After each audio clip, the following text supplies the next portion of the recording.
It's Friday, December 13th, 2024. Here's what's coming up on Roland Martin Unfiltered, streaming live on the Black Star Network. President Biden commutes and pardons a record number of people convicted of nonviolent crimes. The DOJ cracks down on violent policing tactics in Massachusetts and Kentucky. We'll break it all down. Caitlin Clark's recent comments sparked backlash and open a conversation on what Jamela Hill calls an obvious issue. And Representative Benny Thompson says he'll be forced to take a pardon from President Biden out of fear of President-elect Trump's revenge. It's time to bring the funk on Roland Martin Unfiltered here live on the Black Star Network. Let's go. He's got it. Whatever the miss, he's on it. Whatever it is, he's got the scoop, the fact, the find. And when it breaks, he's right on time and it's rolling. Best believe he's knowing. Putting it down from sports to news to politics. With entertainment just for kicks, he's rolling. It's on roll, y'all. It's Roland Martin, yeah. Rolling with Roland now. He's funk, he's fresh, he's real, the best, you know he's Roland Martin now.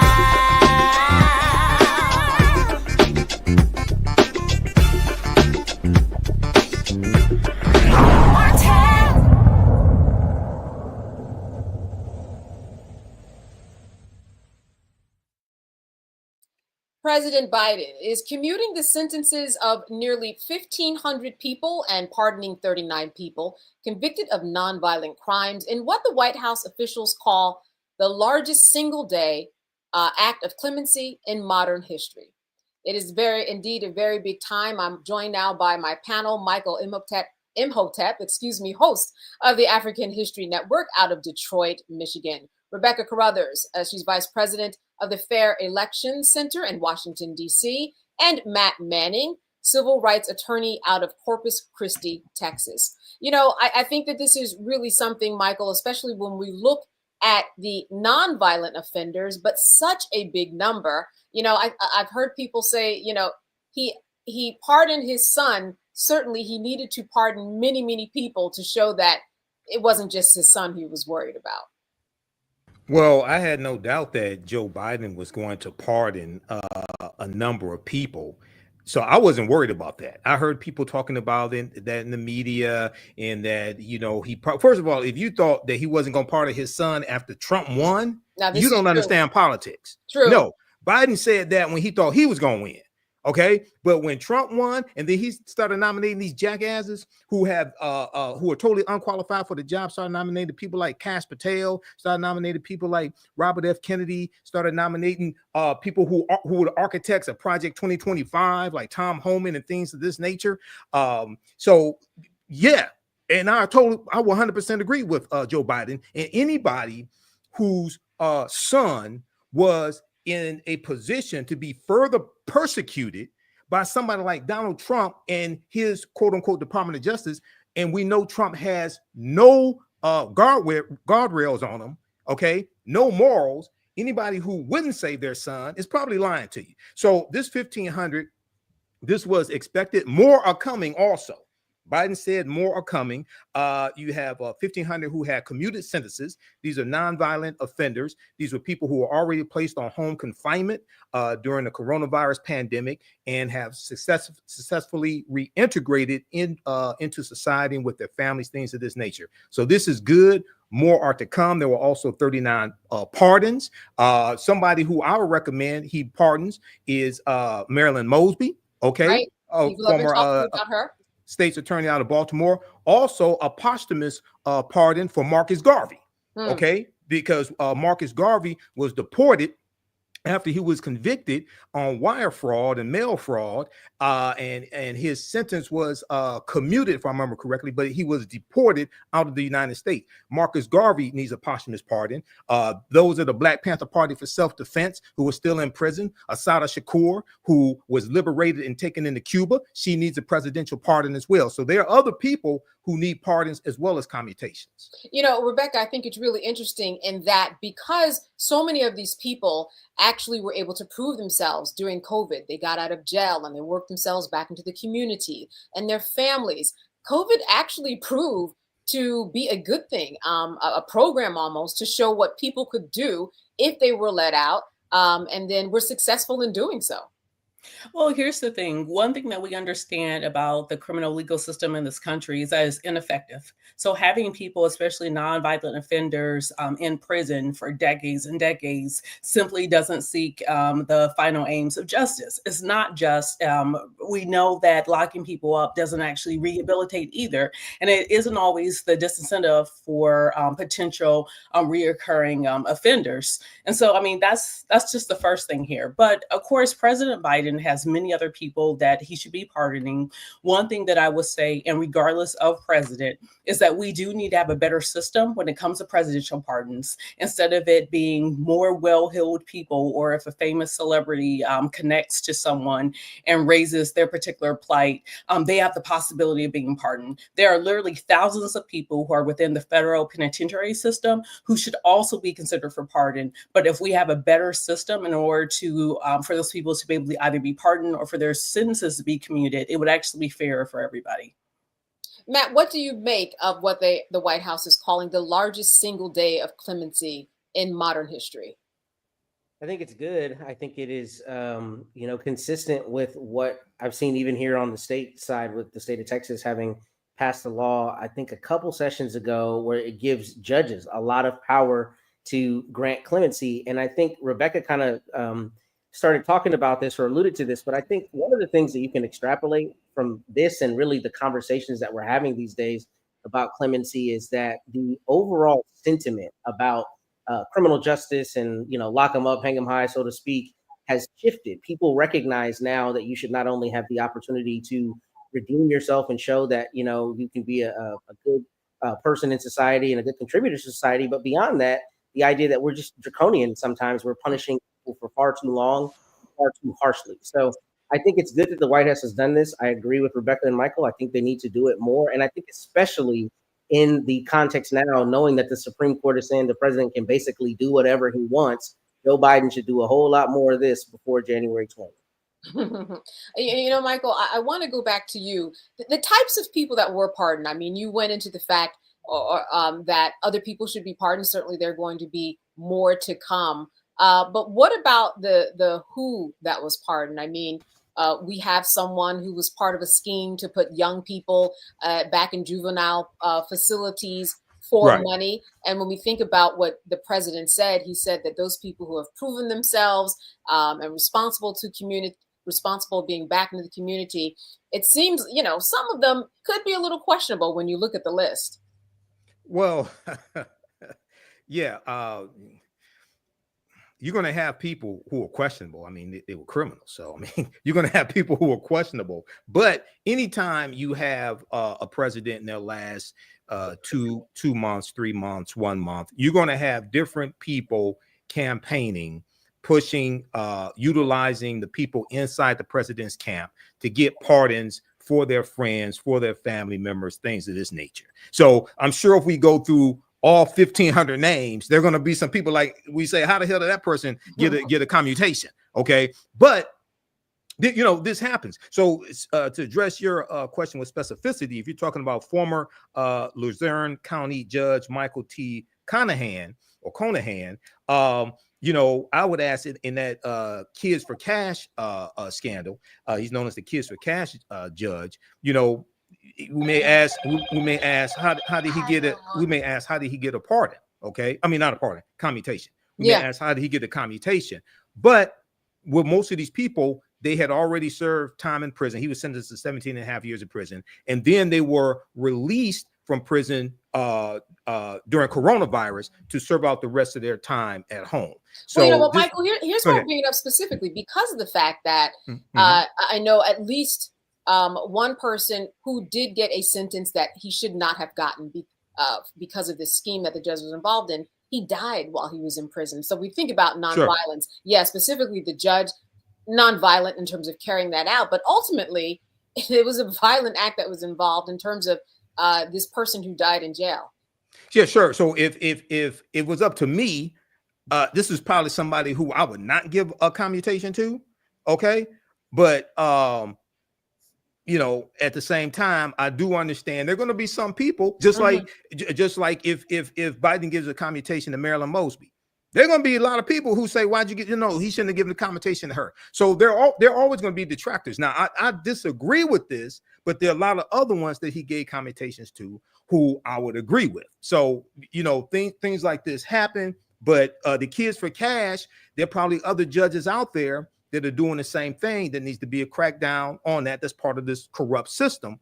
But, I would like to see a full overview of the 1,500, because there'll be a lot of people in there who we agree with who were given commutations. Yeah. Rebecca, as you mentioned earlier, this does say a lot about the criminal justice system, that ultimately some people's kind of last out is making sure that somehow over these past 4 or 5 years, they've been able to get to the president, make their case. What does that say about the justice system, that ultimately this is the only way out for some people who more than likely didn't deserve all that prison time, or have done what they need to do to get back into society and prove that they are, that they have been revived in terms of being back into the society and to be back a good member of society? Well, the criminal legal system is not just, is one reason why I don't refer to it as the criminal justice system. It's about money, it's about access to power. And when we look at presidential commutations or presidential pardons, that is the ultimate access to power. And once again, like what I was trying to allude to earlier, unless you know someone famous, or unless you get a large organization like the ACLU or like the Vera Institute to argue on your behalf and to use their political capital to go to the president and the president's staff to ask for your particular case to be pardoned or commuted, you're not going to get a sense of justice here. But I'm going to say what Michael didn't say. For that particular judge, I believe it was 2 judges in Pennsylvania who were prosecuted and convicted for the kids for cash.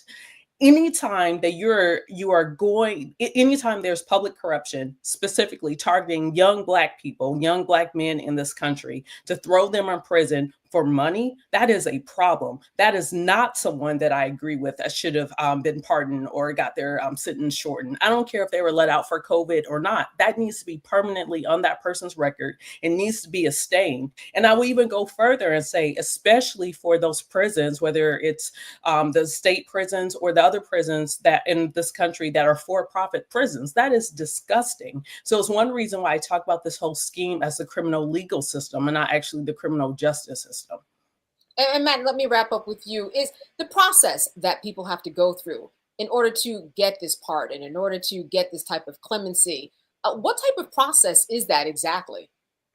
Well, I mean, I think it's kind of what you've alluded to. They have to get access to the president's staff. They have to get approval. I think I'm not 100% positive, and one of my other panelists may elucidate me if I'm wrong. But I think people basically make their pitch. I think the president's staff vets who they want to give the commutation or the pardon to, and then it's issued. And it's interesting that you would ask me that, because what I was alluding to, talking about the Texas state law, it's actually something that you can file, and a judge way after the fact can decide to exercise clemency or give you clemency. So I think it should work more that way, where maybe the federal judges are imbued with the power and it doesn't have to get all the way to the top. Because the reality is, unless you have Kim Kardashian or whomever advocating for you, you're just not likely to get to the president's staff, not likely to get on the short list, and not likely to be pardoned. So there needs to be an equity in terms of access and allowing people who would be good candidates for this to have closer access to the process, in my opinion. And one last thing I want to say, though, it's interesting that we always talk about this in the quote nonviolent context, but I think they should broaden their scope, because there are a lot of people who are in prison for violent offenses. And I'm not advocating that we don't take violence seriously, but that same kind of rehabilitation can occur even if you're a young person who's alleged to have committed a violent offense. I've represented people who have come out of prison after being convicted on a violent offense and have become extraordinary citizens. So I think they should have the same opportunity. And I think you've got to be careful with how you do that. But if we want to really make sure we extend commutations and pardons, it should be to everyone.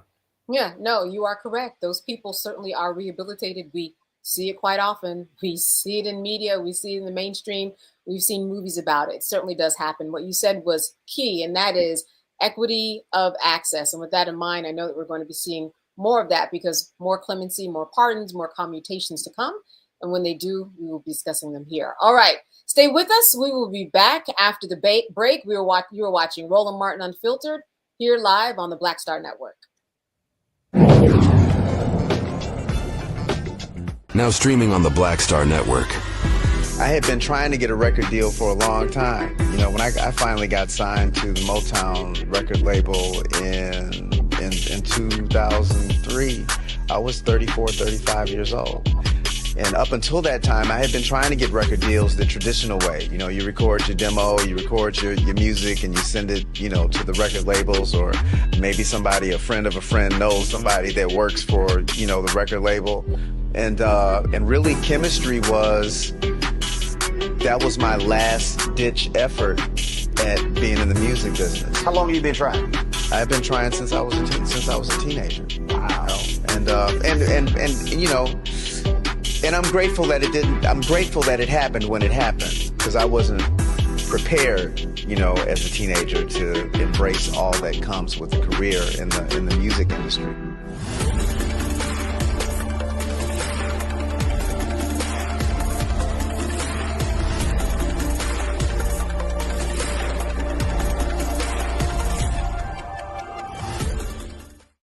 What's up, y'all? Look, Fanbase is more than a platform. It's a movement to empower creators, offering a unique opportunity for everyday people to invest in Black-owned tech, infrastructure, and help shape the future of social media.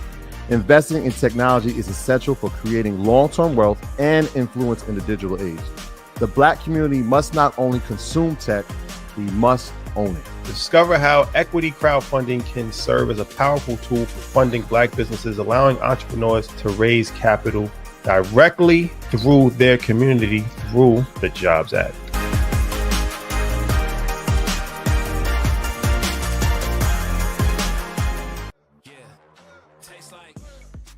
Curl Prep Natural Hair Solutions at curlprep.com. I'm in shock. For curls, locks, braids, twists, and even those wigs and extensions. Women, men, and children are loving this line. Look at this video and you be the judge. People line up to see this product in action at hair shows, and when they take a seat and try it, they don't believe it's their hair. Buy the products at curlprep.com. It works on all hair types. Use code ROLAND, that's ROLAND, lowercase letters, to get a 15% discount. Parents, remove the ouch. You will love this system because you can comb the product through your child's hair with your fingers. It's all at curlprep.com. Use code ROLAND, lowercase letters, to get a 15% discount. Hey, this is Motown recording artist Kim. You are watching Roland Martin Unfiltered.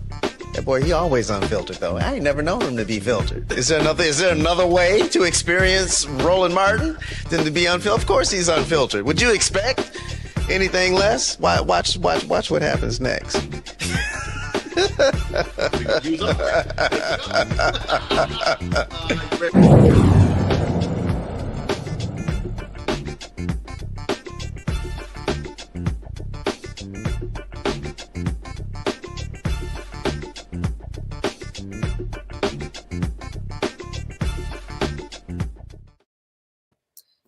A federal appeals court struck down Nasdaq's diversity disclosure rules for listed companies. The U.S. Circuit Court of Appeals ruled that the SEC lacked the authority to approve the rule. The policy required companies to either include women and minority directors on their boards or explain why they had not done so.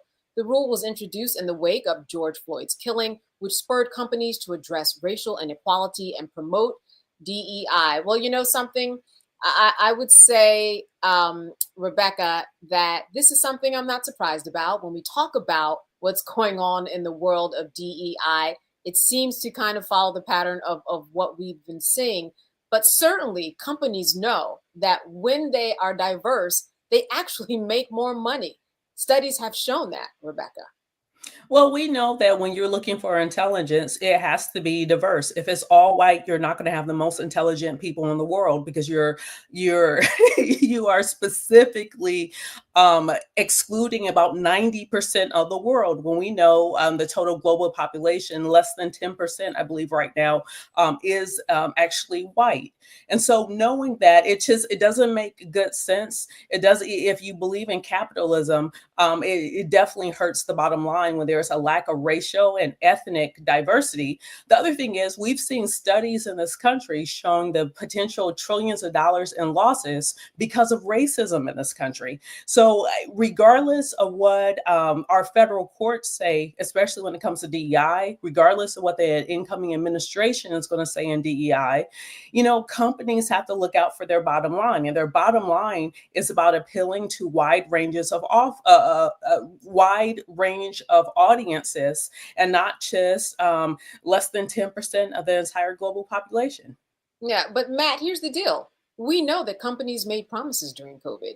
They made promises that aligned very closely with DEI. You might have this federal court appeals decision, but it seems like there's also some accountability that would happen, that can still happen when we talk about what was promised during the time that George Floyd was killed and protests were going on. I think you're exactly right. And if you'll indulge me, I first have to brag. I learned about 10 minutes before we came on that my first ever argument at the Fifth Circuit, I won. So I got my opinion today. We won on wow. every count. And it was an issue of first impression, which means the law had literally never been argued. And thankfully, we prevailed. So speaking of federal appeals courts, today is one of the milestones in my career. Congratulations. There you go. Part of that. Thank you. But to answer your question and to speak to that, you're 100% right. And look, here's the thing. Before George Floyd, we all saw the black version of McDonald's commercials and the other everybody else version of McDonald's commercials, right? Meaning, to Rebecca's point, they know that a diverse audience turns into more green for them. So this is problematic to not undergird those rules, because to her point, again, I've got to harken back on it. I mean, excellence is diverse. There are a lot of brilliant black people and brilliant non-white people who could serve on these boards. And here's one of the other things that's very important. The entree to these boards is extremely high in terms of what it takes to get on these boards, right? So striking down this rule creates a barrier of entry for people who would otherwise potentially not have access because of racism. And this is one of those things where, I don't know really what's behind the scenes, but unfortunately, we've learned about some judicial misconduct. So I wouldn't be surprised if the right people were whispering in the right judge's ears saying to go the wrong way, right, on this, because this is something that you would think is in conformity with what they said they were going to do with George Floyd. But frankly, that was my concern with a lot of those George Floyd pronouncements around that time, and a lot of other people's, which is that it looked like it was purely capitalist greed, and it was purely capitalizing on the topic du jour. And then on the back end, not doing what you said you were going to do and hoping that people forgot what you said you were going to do. So, it surprised me that that's the case, but there should be some accountability via us not buying certain products and, patronizing certain companies. Yeah. And, Michael, this is one of those closed areas where if you were going to get on a board that generally will pay, especially in the six figures for you to be on there, a board where you have to know and network with all the right people. And we think about the limitations and of access that African Americans have in the United States, they're not going to be on the board. I mean, you can look at most boards right now. There might be one, but there aren't 2 and 3. That is not how these boards operate. But it seems that this type of decision simply tracks. It tracks for what's going on in America and in the world right now. Yeah, this is when we look at Project 2025.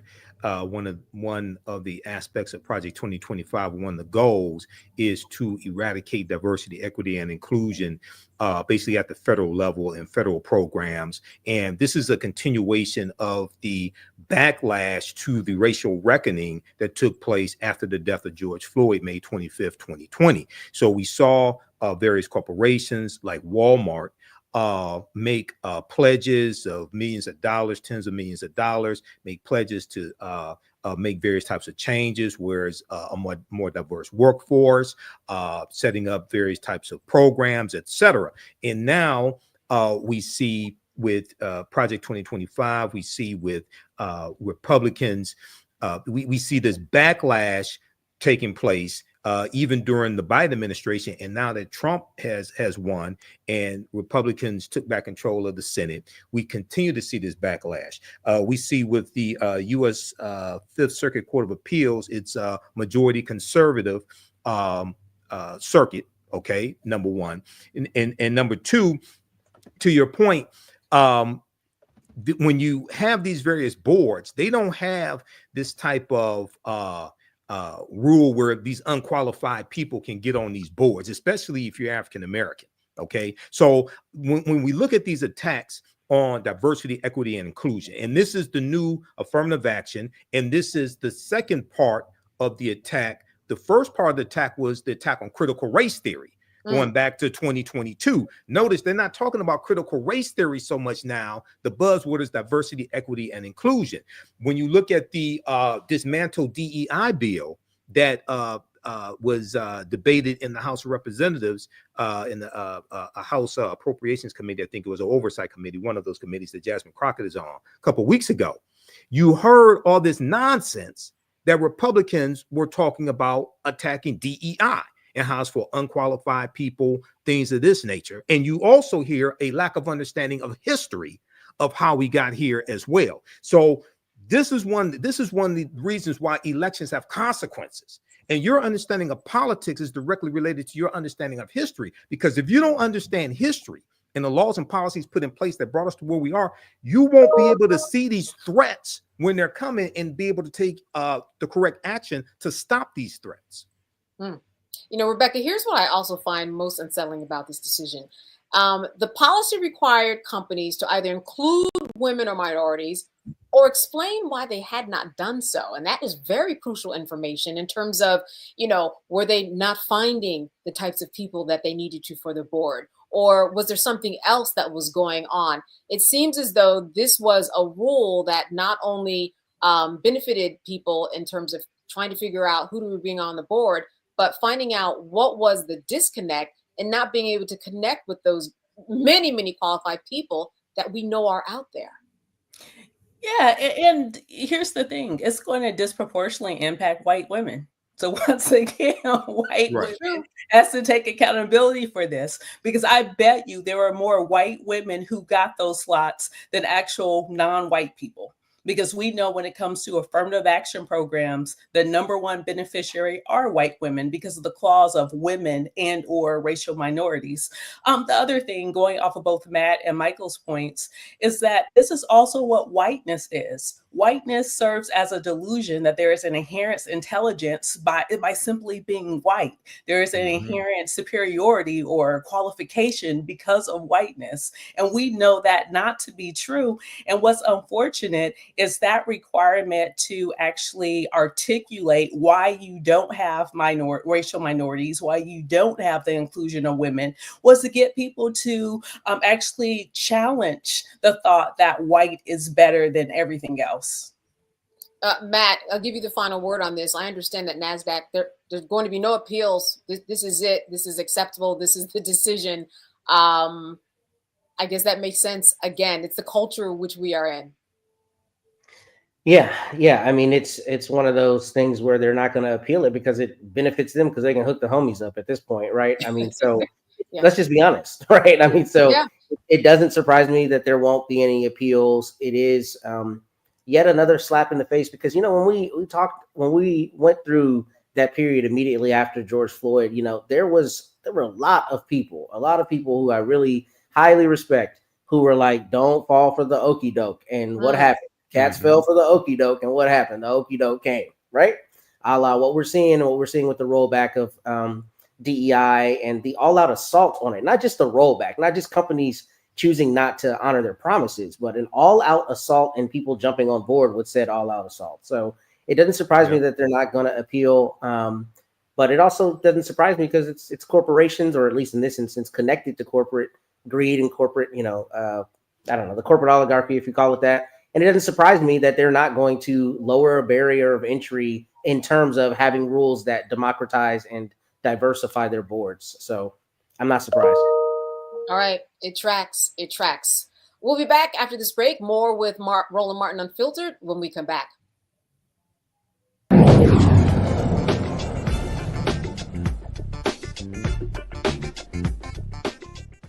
Hi, I'm Isaac Hayes III, founder and CEO of Fanbase.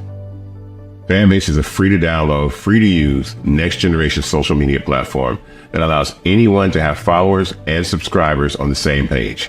Fanbase was built through investment dollars from equity crowdfunding from the Jobs Act. People just like you helped build Fanbase, and we're looking for more people to help build Fanbase.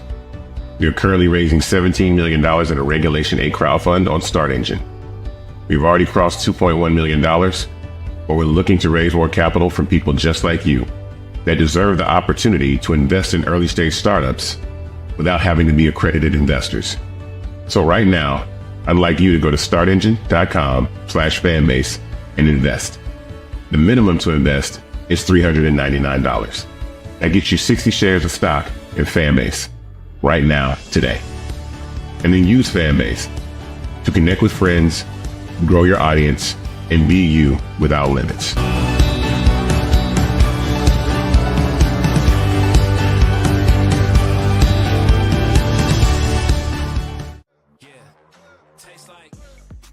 Curl Prep Natural Hair Solutions at curlprep.com. I'm in shock. For curls, locks, braids, twists, and even those wigs and extensions. Women, men, and children are loving this line. Look at this video and you be the judge. People line up to see this product in action at hair shows, and when they take a seat and try it, they don't believe it's their hair. Buy the products at curlprep.com. It works on all hair types. Use code ROLAND, that's ROLAND, lowercase letters, to get a 15% discount. Parents, remove the ouch. You will love this system because you can comb the product through your child's hair with your fingers. It's all at curlprep.com. Use code ROLAND, lowercase letters, to get a 15% discount. Now that Roland Martin is willing to give me the blueprint, hey, Cyrus, I need to go to Tyler Perry and get another blueprint because I need some green money. The only way I can do what I'm doing, I need to make some money. So you'll see me working with Roland. Matter of fact, it's the Roland Martin and Cheryl Underwood show. Well, should it be the Cheryl Underwood show and the Roland Martin show? Well, whatever show it's going to be, it's going to be good.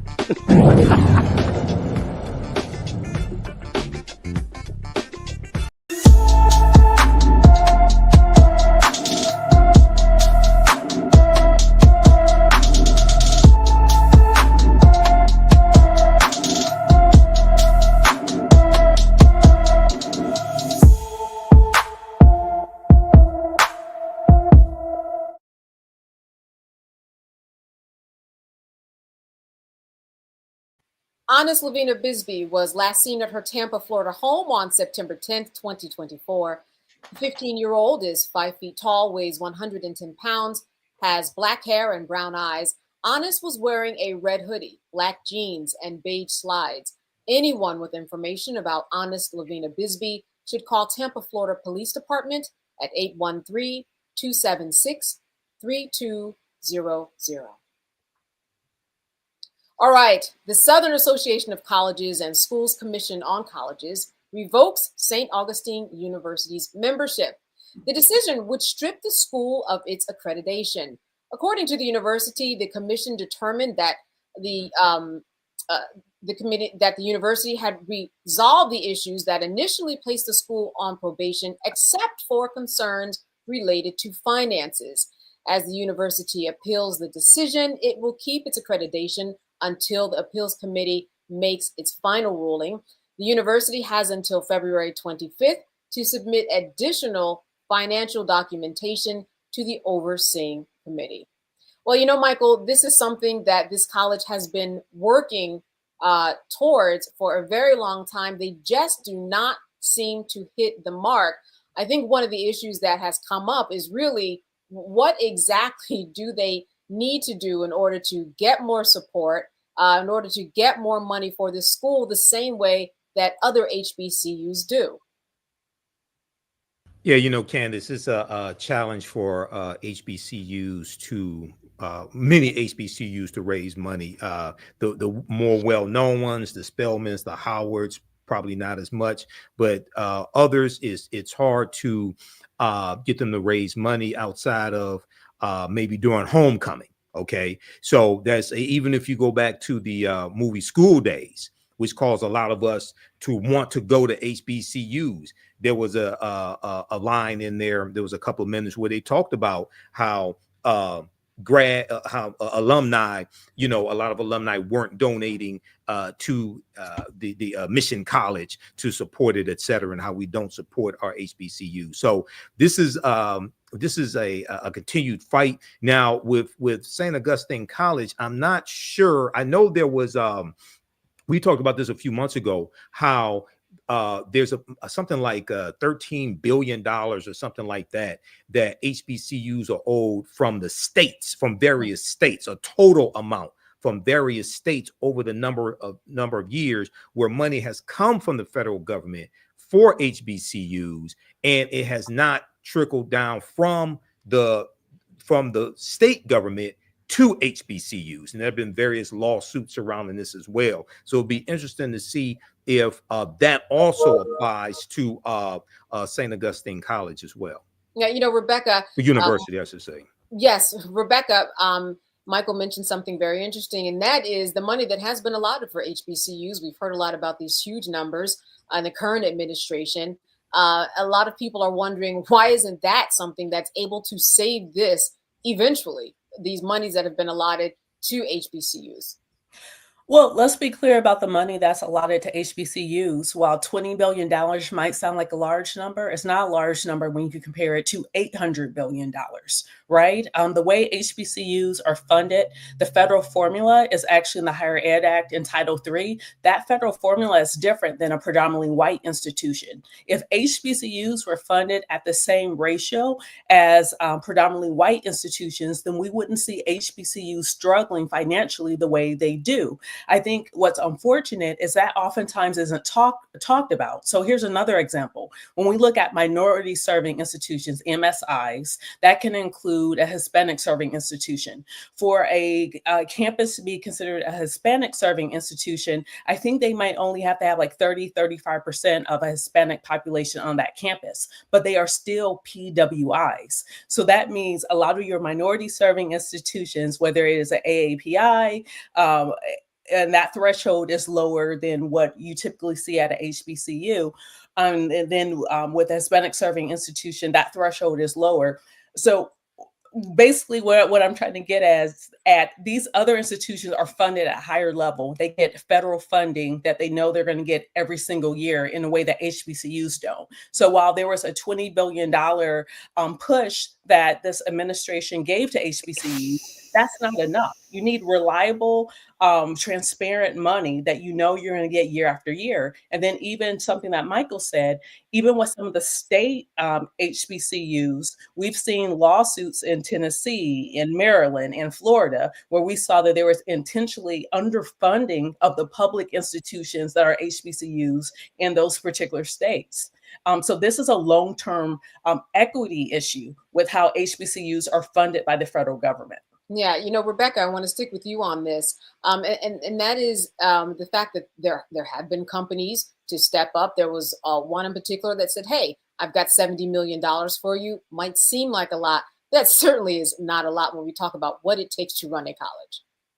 Absolutely. So here's the other thing by comparison. When we look at the HBCUs that have the largest endowments, so that would be a Spelman, that would be a Morehouse, that would be Howard. As much as we made fun of FAMU, Florida A&M's leadership last year for being duped by that scammer of saying he was giving $100 million to that particular campus, to their endowment, the reason why that campus even fell for it is because it is so unlikely that you're going to have someone giving that much money to feed into the endowment. But so we also have to take a step back to understand the different factors. It's not just alumni giving, but it's also whether or not it is I think it's called a Research One school. Yes. You see, if it's not a top research school in the country, which is an accreditation that I believe they get from the federal government, if they're not able to qualify for that, then that means there's additional monies that they're not receiving. It's one reason, in my opinion, we saw President Ruth get pushed out at Texas Southern.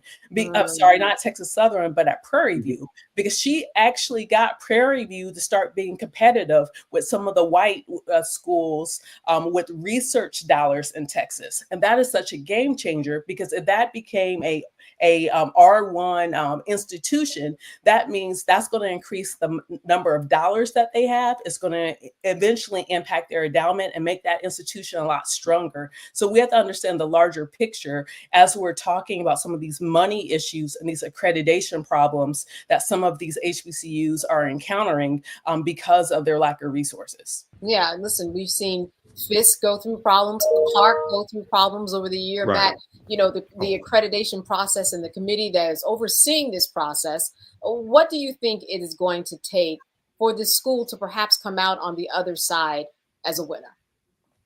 Well, unfortunately, I'm not particularly well versed in university funding or the accreditation process. So I would imagine, obviously, it's going to be them hitting whatever benchmarks they stipulate for them. But, you know, one of the things that's really interesting, especially in talking about PV is a part of the Texas A&M system. And one of the things we've talked about on this show is the lawsuits in other systems where the HBCUs have gotten much smaller amounts of money than, you know, the comparable PWIs, right? Relatively speaking, they haven't been funded the right way. So I tell you that to say, if there's been mismanagement at white schools and they're giving a different rubric for the white schools, what I'm hoping will happen is that they'll actually get a fair go of it, especially if they've resolved most of the issues and there's a financial issue, but they're showing that they're prudent in how they're trying to resolve it. So hopefully they get a fair shake at it, but not knowing enough of how that's administered and how that's adjudged, you know, I don't necessarily have any faith that it will be equitable even in that process. Because we know, I mean, we had on the show years ago now, some lawyers who were representing FAMU that, you know, FAMU had been built out of like hundreds of millions of dollars over decades. So in terms of whether this accreditation process will happen fairly, I don't have great faith in that, but I'm hoping that they're able to show enough to give the committee assurances that they can continue to keep that accreditation. Rebecca, I want to end this segment with you. And I mean, anybody can jump in also, but I especially wanted to get to Rebecca. Do you think that February 25th, which is the deadline for them to show and prove themselves, would this be the last straw? Is this it? Because this has been going on for quite some time in terms of the fundraising and in terms of the committees and in terms of meeting all of these thresholds. Is this it, February? Is that the last straw? I remember when I was in undergrad, when Morris Brown lost his accreditation. I was on campus in undergrad. I didn't go to a HBCU, but I was active in 1999 to 2003. And then we saw in the last few years, Morris Brown came back. And so while it is very unfortunate with what the university is facing right now, it doesn't necessarily have to be the end. But what's unfortunate, once you lose accreditation, the process to get that accreditation back, the process of trying to maintain a a sizable student population while you're trying to go through that process is very tough. It's tough on the administrators, it's tough on the faculty and staff, because these are also professionals and they have to think about what's in their best professional development and what is best serving for their career. And some of these folks might leave and go to a different university because it is extremely tough on a campus, and especially those who have to provide the support in going through the accreditation process. Yeah, it is a certainly different process, as you said, when it comes to HBCUs. Those of you who are graduates, make sure when you get those letters, make sure you get those emails, pay attention. February 25th is the time that we will look into to see if this accreditation will be officially taken away after this appeals process. Stay with us. After the break, we will have more headlines that affect you. You're watching Roland Martin Unfiltered here on the Black Star Network. We'll be right back. Now streaming on the Black Star Network. I had been trying to get a record deal for a long time. You know, when I finally got signed to the Motown record label in 2003, I was 34, 35 years old. And up until that time, I had been trying to get record deals the traditional way. You know, you record your demo, you record your music, and you send it, you know, to the record labels, or maybe somebody, a friend of a friend, knows somebody that works for, you know, the record label. And really, chemistry that was my last ditch effort at being in the music business. How long have you been trying? I've been trying since I was a teenager. Wow. and you know, and I'm grateful that it didn't. I'm grateful that it happened when it happened, because I wasn't prepared, you know, as a teenager to embrace all that comes with a career in the music industry.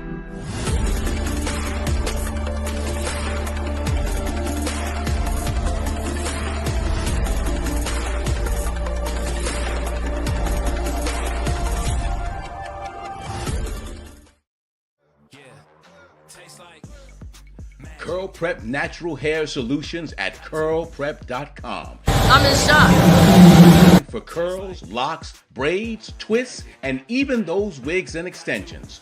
Women, men, and children are loving this line. Look at this video and you be the judge. People line up to see this product in action at hair shows, and when they take a seat and try it, they don't believe it's their hair. Buy the products at curlprep.com. It works on all hair types. Use code ROLAND, that's ROLAND, lowercase letters, to get a 15% discount. Parents, remove the ouch. You will love this system because you can comb the product through your child's hair with your fingers. It's all at curlprep.com. Use code ROLAND, lowercase letters, to get a 15% discount. Hi, I'm Isaac Hayes III, founder and CEO of Fanbase. Fanbase is a free-to-download, free-to-use, next-generation social media platform that allows anyone to have followers and subscribers on the same page. Fanbase was built through investment dollars from equity crowdfunding from the Jobs Act. People just like you help build Fanbase, and we're looking for more people to help build Fanbase. We are currently raising $17 million in a Regulation A crowdfund on Start Engine. We've already crossed $2.1 million, but we're looking to raise more capital from people just like you that deserve the opportunity to invest in early stage startups without having to be accredited investors. So right now, I'd like you to go to startengine.com/fanbase and invest. The minimum to invest is $399. That gets you 60 shares of stock in Fanbase right now, today. And then use Fanbase to connect with friends, grow your audience, and be you without limits.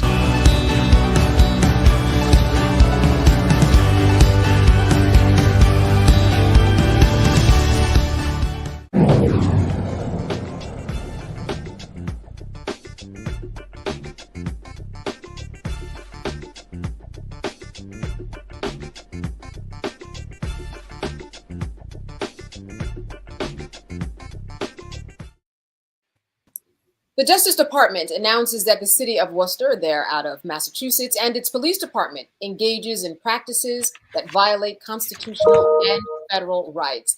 Findings reveal that the police department used excessive force, including unjustified tasers, police dogs, and strikes, as well as escalating minor incidents and mishandling people in crisis.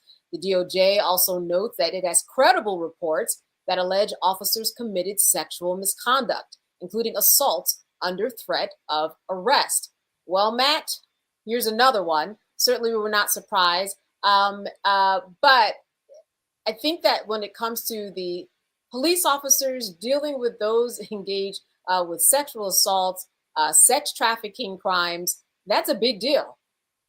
Yeah, it's a huge deal. It's rampant across the country, and it is always especially abhorrent when, you know, police officers are engaged in such conduct. So, you know, I'm glad that the Justice Department is continuing to be on the march, at least for the next month, against civil rights violators, because as I say on this show all the time, I mean, it is climbing Mount Everest to vindicate your constitutional rights. And ironically, it's not quite as hard for the Department of Justice when they're prosecuting it from a criminal standpoint, because it's different in terms of the investigation and how the law works. It's a criminal statute rather than a civil statute. But I'm glad that they're holding them to account. And as someone surely on the panel is going to say, unfortunately, we know that this kind of accountability will likely be gone January 20th and thereupon. So I'm glad to see that this happened, but it's unfortunate that these kinds of actions will likely not be brought forward by the DOJ in the next coming months. And in fact,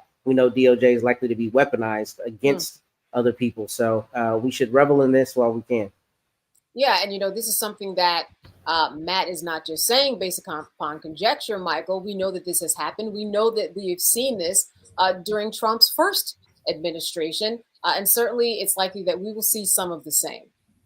Oh, absolutely. That's what I was going to say. First of all, part of Project 2025 is to do away with consent decrees. Okay, number one. Number two, Donald Trump has said numerous times on the campaign trail when he was running to stay out of prison, he said that he was going to give police 100% immunity against criminal prosecution. We know during his first term as president, we know that his two attorney generals, Jefferson Beauregard Sessions III, as well as William Barr, both stopped doing investigations into the patterns or practices of police departments. And when Jeff Sessions became attorney general, he tried to back out of the consent decree with the Baltimore Police Department and the Chicago Police Department. So you're going to, we'll see how many more of these reports come out. We know this was a pattern of practice investigation as well. I'm not sure if they're going to be able to enter into a consent decree with the federal judge before January 20th, and the new Department of Justice takes over. We'll see what happens. But this is an example of how elections have consequences. I can't stress this enough. All these simple Simon ass people and the 20% of black men that voted for Donald Trump, what the hell is wrong with you? Wait till they come for your monkey ass and see what happens. Okay, people don't understand what just happened with this election and what's coming.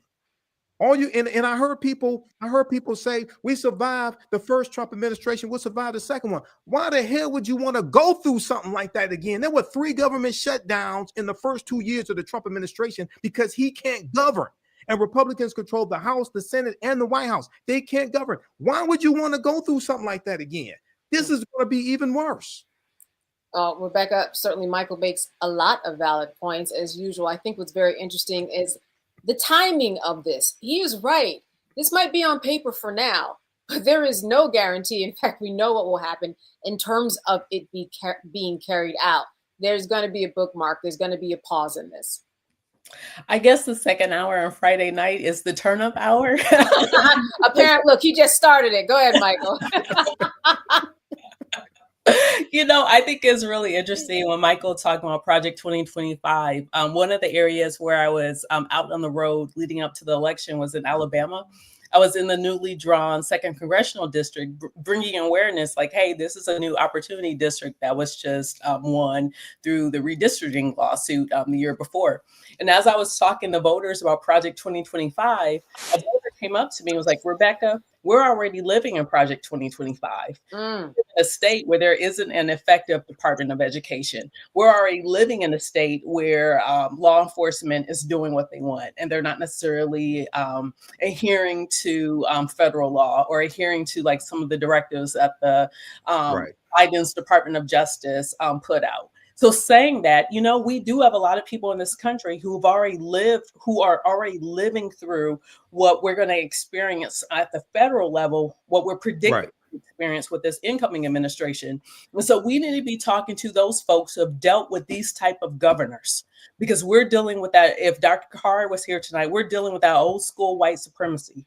We're not dealing with James Byrd here. We're about to go back to Jim Crow. So for some people who are living under that now, and they don't have the protection of state government to protect them, we have to talk to those people who are actually showing the resilience of what it's like to organize in that type of environment, what it's like to actually take rest and then organize in that environment to make sure all of our families are protected and safe going into the next 4 years. I don't believe that all is lost, but I do know as a community, we're going to have to be extremely strategic to come out on the other side, in the most positive way that we could come out. Right. And can I address that, Candace? That's right. When you come back around. Sure. Yeah, because when you study Project 2025, and just so everybody knows, I was talking about Project 2025 in 2023, because I found out about it formally September 23rd, 24th, 2024 from Ali Velshi show. Okay. The Schedule F, this change in the Schedule F employees, I found out about that in around July 2022 when Jonathan Swan wrote his article for Axios.com exposing everything. Okay, so I was talking about Project 2025 last year, but what it's actually doing is federalizing a lot of the initiatives that have happened in southern states, especially states controlled by Republicans. Okay, so a lot of these policies have been implemented at the state level in a lot of these former Confederate states that Republicans control, and now they're trying to federalize that with Project 2025. So this is why reading is fundamental. This is why they didn't want slaves to read and write. Okay, because if you learn how to read and write and you learn the law, you could understand how to navigate throughout the system and use the law against the people who are trying to use it against you. So I can't stress this enough. And for all those people who said that Donald Trump knew nothing about Project 2025, he nominated at least 7 people who helped write Project 2025. Over 140 people that served in the first Trump administration contributed to Project 2025.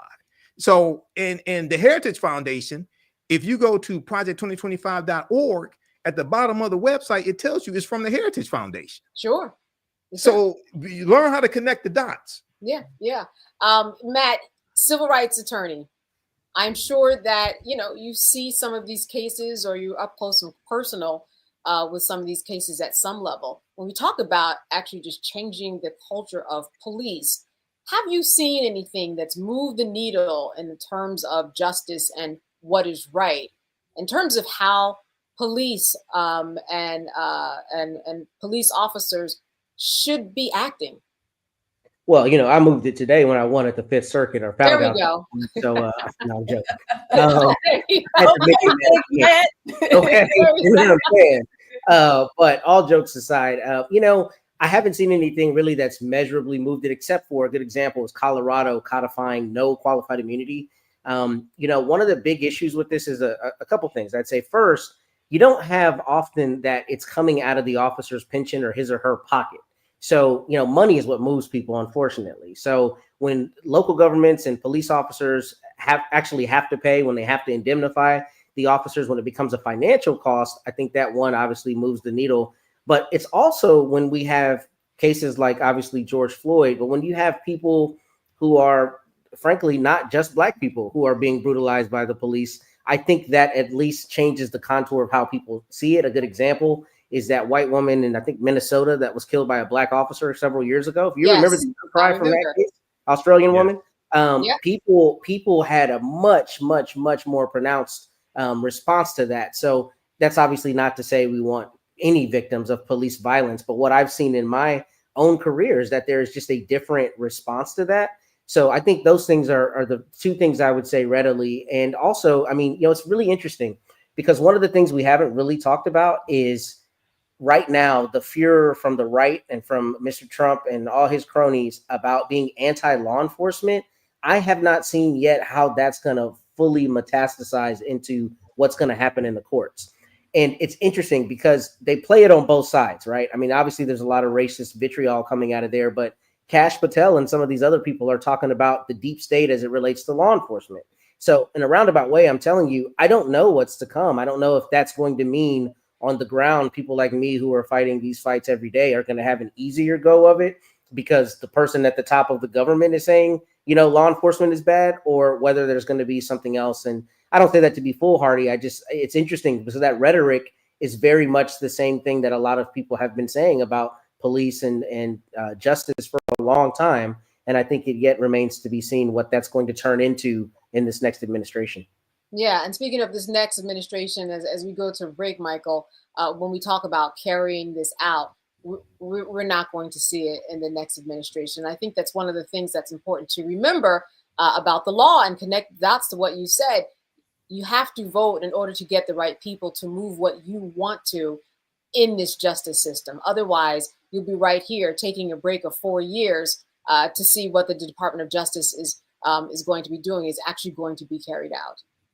Yeah, you have to vote for people who are going to protect gains that have already been made. There were massive gains made under the Biden-Harris administration, and a lot of that is going to be wiped out, reversed, or drastically weakened under a second Trump administration. And one of the reasons why African Americans have not made the progress that a lot of these African American economists say we need to have, and social media gurus and things like this, is because anytime there's any perceived period of progress that African Americans make, there's always a white backlash to that. Whether it's 2 terms of President Barack Obama, whether it's 1 term of Joe Biden, there's always a white backlash to that sets us back.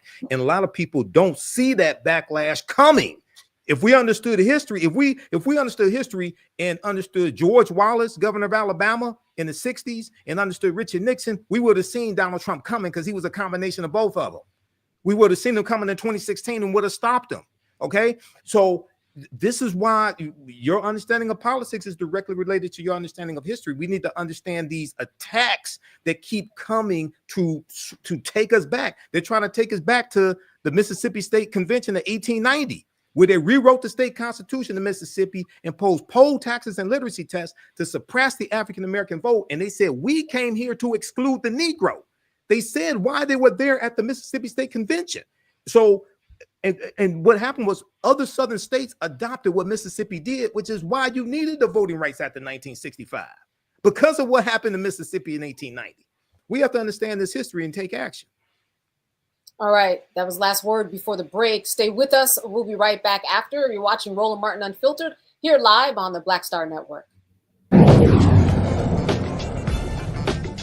What's up, y'all? Look, Fanbase is more than a platform. It's a movement to empower creators, offering a unique opportunity for everyday people to invest in Black-owned tech, infrastructure, and help shape the future of social media. Investing in technology is essential for creating long-term wealth and influence in the digital age. The Black community must not only consume tech, we must own it. Discover how equity crowdfunding can serve as a powerful tool for funding Black businesses, allowing entrepreneurs to raise capital directly through their community through the Jobs Act.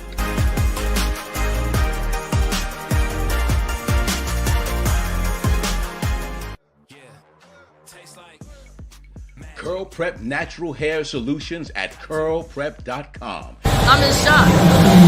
For curls, locks, braids, twists, and even those wigs and extensions. Women, men, and children are loving this line. Look at this video and you be the judge. People line up to see this product in action at hair shows, and when they take a seat and try it, they don't believe it's their hair. Buy the products at curlprep.com. It works on all hair types. Use code ROLAND, that's ROLAND, lowercase letters, to get a 15% discount. Parents, remove the ouch. You will love this system because you can comb the product through your child's hair with your fingers. It's all at curlprep.com. Use code ROLAND, lowercase letters, to get a 15% discount. This is Tamala Mann. And this is David Mann. And you're watching Roland Martin Unfiltered.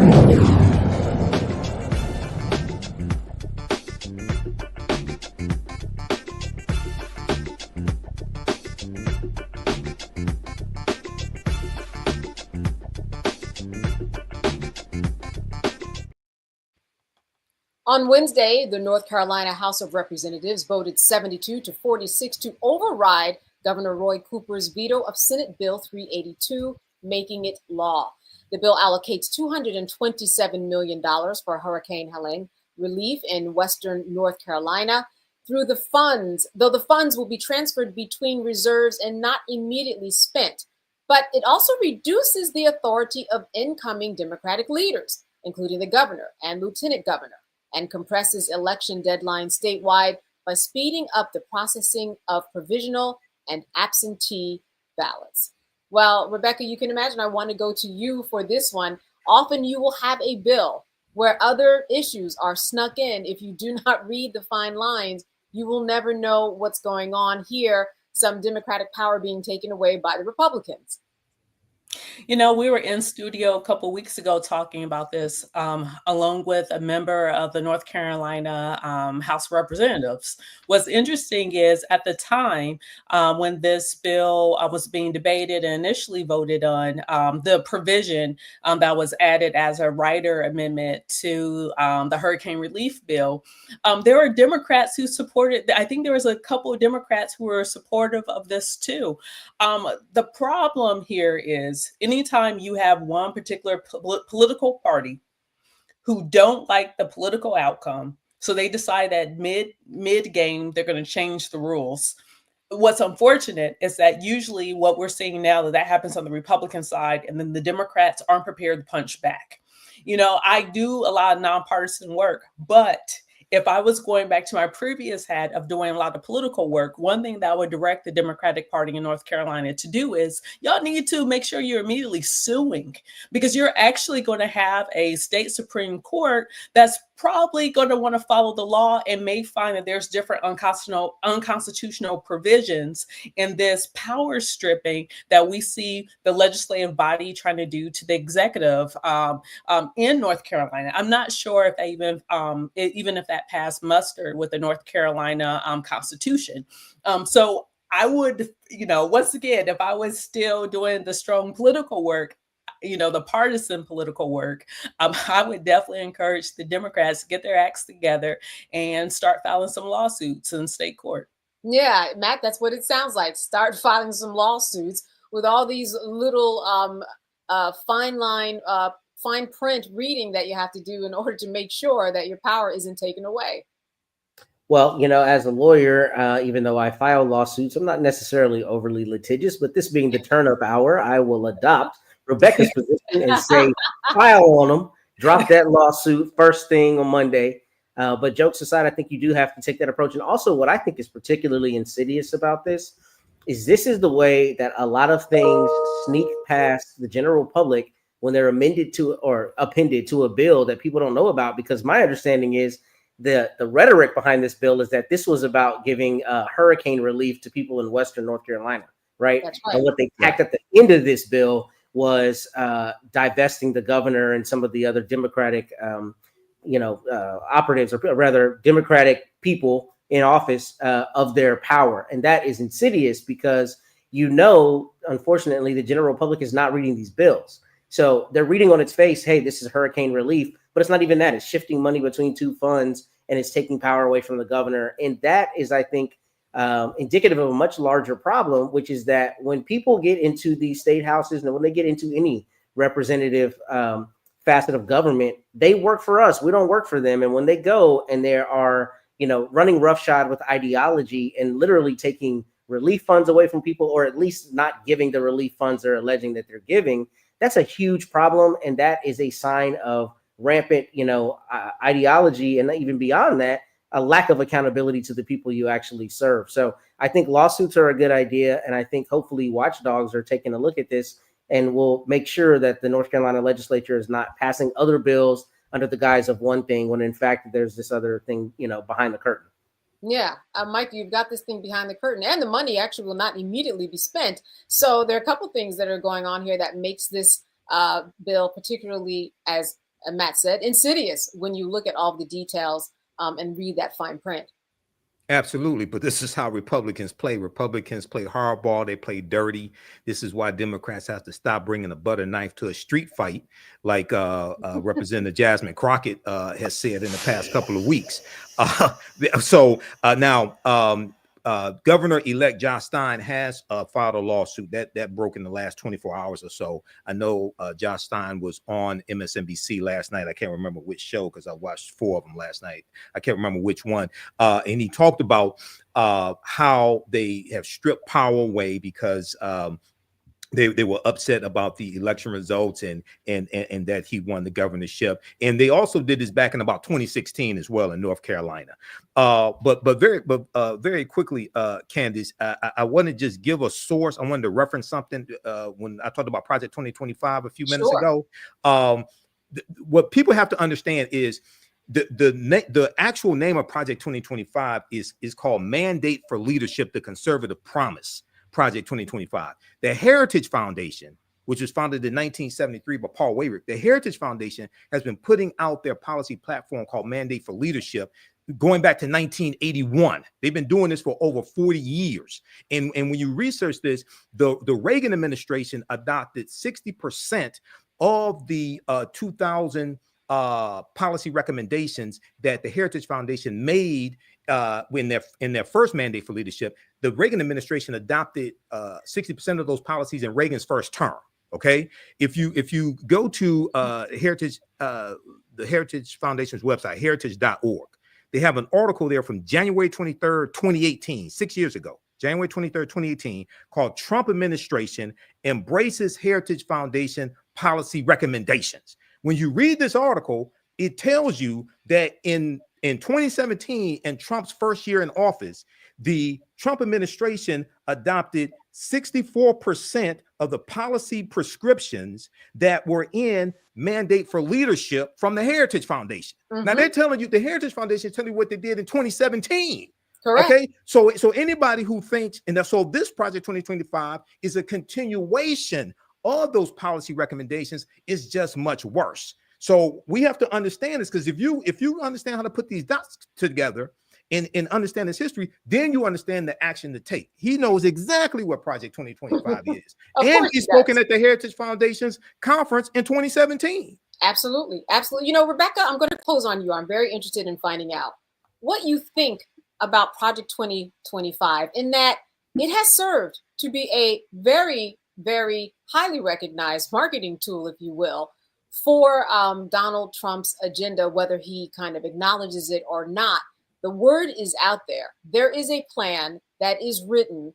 And I'm just wondering about the effectiveness of Project 2025, or do you think it will come and kind of, you know, bite them in the butts later down the line? Or has this proven to do what he and others in the Heritage Foundation wanted to do? The purpose, in my opinion, of Project 2025 is whiteness in this country learning its quote unquote lesson from the fall of South African apartheid. Anytime you see a shift in demographics and power, which is what we're seeing that there are now less white people being born in this country, more white people who are dying than are actually being birthed in this country. And we all know the actuary tables when it will occur when white people are the racial minority in this country, not just less than 50%, but as they become the actual racial minority in this country. And so what Project 2025 is a way to codify white supremacy and whiteness, this idea, this fictitious idea of whiteness, and to be able to consolidate power as a racial minority. That is what Project 2025 is designed to do. Here's an example. One of the things, I'm sure Michael has talked about it on the show before, one of the things in Project 2025 is to decrease civil service workers in the federal government. The reason why people should care about that is when the civil rights movement and the different civil rights passages, because there was various, within all of the civil rights laws that were passed, there were different tomes within civil rights. One of the big things and one of the biggest game changers for the Black middle class to actually create a sustainable Black middle class in this country was when the federal government stopped discriminating against Blacks going into federal service. That was a game changer, because now Black folks were able to get these good paying federal jobs, get good benefits, get good health care, to actually be able to buy a home, be able to send their kids to college, then be able to retire with dignity and actually have money in retirement. So it was stability of the Black middle class and a lot of Black communities in this country. There's a reason why Prince George's County in Maryland is one of the wealthiest Black counties in this country. Is because of the advent of those federal jobs in the DMV area. And so I'm sure Michael could talk about this, and we could spend the rest of the time talking about the different elements. Like when we look at the dismantling of of the Department of Education, that's because there is a rule in this country that if you are going to have public education in this country, then it needs to be accessible to all. The people, the earliest court cases on public education in this country was the former enslaved of saying, hey, we demand to get educated in this country. We demand that our kids are able to get educated, get sent to schools, and actually not just have the shoddiest and the worst the worst books and textbooks and have underfunded classrooms, actually have heat inside classrooms where little kids are going to school. All of these things were to help. All of these things were to benefit those who are descendants of the former enslaved in this country. So the whole point of Project 25 is to remove all of those federal protections. And we've seen it happen on the state level. It's the reason why you go in Alabama, where you can see that those who are convicted felons in prison, they are shopped out to fast food chains to serve in the drive-through, getting pennies a day, that free labor. Yes. It's the reason why those things are happening in certain states. It's the reason why in Mississippi, Mississippi State Legislature this past legislative session tried to shut down several public schools across the state, including several HBCUs, because they want to shut down access to education in that state. Because in the state of Mississippi, having access to quality education is the difference between poverty and not being in poverty in that state. And so when we look at the specific things that are being targeted, it is specifically to be targeted to keep a Black underclass in this country and to have a permanent white power class in this country. And that's something people have to really understand. Yeah, those dots are readily available for you to connect. Michael, I'm going to leave you for 30 seconds for the last word before we go to this break.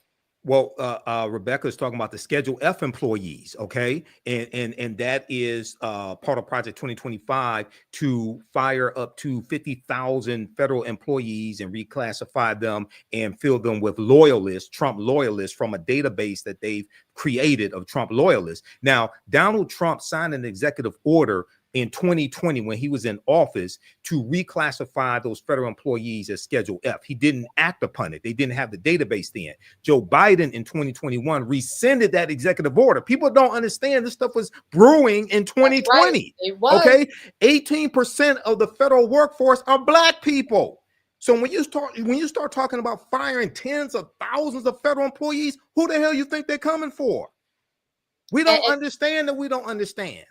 And what Trump learned and his people learned during that time is that their plan of action was not put into place. And that is what Project 2025 is. Yes. That is, we're talking about an explanation of them looking at people and looking at qualifications, determining who was a loyalist, determining things about the transgender community. As you said, these things that affect African Americans on a whole. He is now ready to rumble a little bit better, I'm afraid to say, with Project 2025, as much as he's denying that he's not associated with it. It's on paper. I mean, 2025. 922 pages. That's right. There is indeed a plan. We're going to have a really close look at this as soon as January 20th comes around. All right. All eyes on that time. Got to take a deep breath off of that one. Let's take a break. Stay with us. You're watching Roland Martin Unfiltered here live on the Black Star Network. We'll be right back.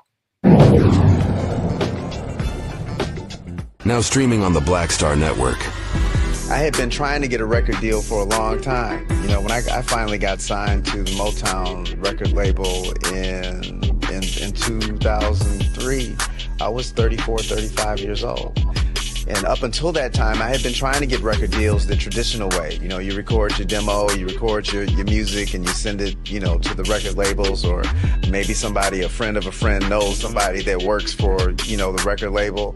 And really chemistry that was my last ditch effort at being in the music business. How long have you been trying? I've been trying since I was a teenager. Wow. And I'm grateful that it didn't. I'm grateful that it happened when it happened, because I wasn't prepared, as a teenager to embrace all that comes with a career in the music industry.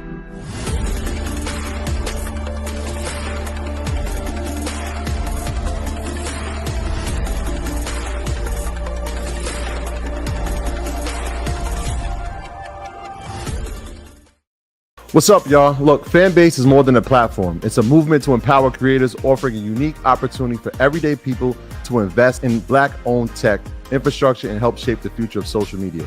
Investing in technology is essential for creating long-term wealth and influence in the digital age. The Black community must not only consume tech, we must own it. Discover how equity crowdfunding can serve as a powerful tool for funding Black businesses, allowing entrepreneurs to raise capital directly through their community through the Jobs Act.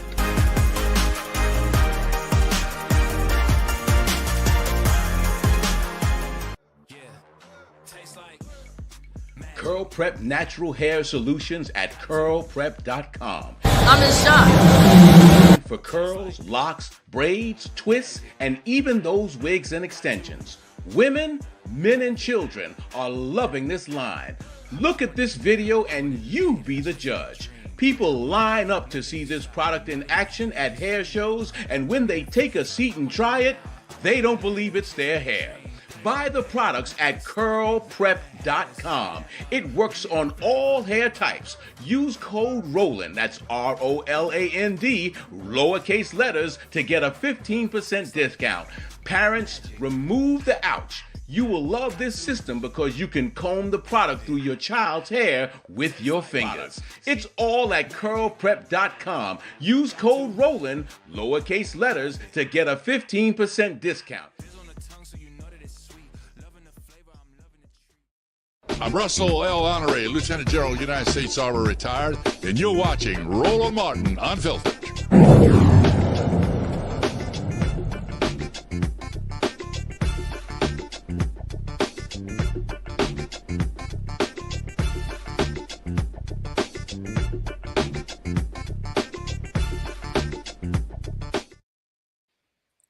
All right, so we talked about presidential pardons, but let's talk about presidential pardons through the eyes of Representative Benny Thompson. Representative Benny Thompson is the former chair of the House January 6th committee. He says he'll accept a preemptive pardon from President Biden out of concern that President-elect Trump might target him. It is rumored that the president is considering these pardons in response to fears that Trump will exact revenge on his political opponents. Thompson led the investigation into Trump's involvement in the January 6th insurrection. In a recent Meet the Press interview, Trump said that members of the January 6th committee, quote, should go to jail. All right, Rebecca, let's break this down a little bit. Certainly, this is something that is worth considering. If I were the representative, I would believe that this was going to be happening because the president-elect said as much. I don't think he has another choice. Yes, and I would say not just extend this pardon to the congressman, but also his staff. Sure. You know, it wasn't just the congressman who was leading the January 6th hearings, but it was also a lot of staff that worked many hours. And those staff also have to be protected because we have someone that's coming into office who campaigned punishing his political enemies. And so, yes, you know, I think that that's something that absolutely the president should do. And there shouldn't be any question. Anyone who stood up for democracy in such a powerful way should, you know, have some immunity, especially in the face of someone who has proven to be extremely anti-democratic. But Matt, let's look at the specifics of this. Could this really happen? I mean, to go through this process, become president, do all the things that you're supposed to put into place, especially what he has promised on the first day and the second day. Is this really something that's feasible in terms of going through the court system, bringing all of his enemies up on charges, and really thinking that this is going to come into fruition?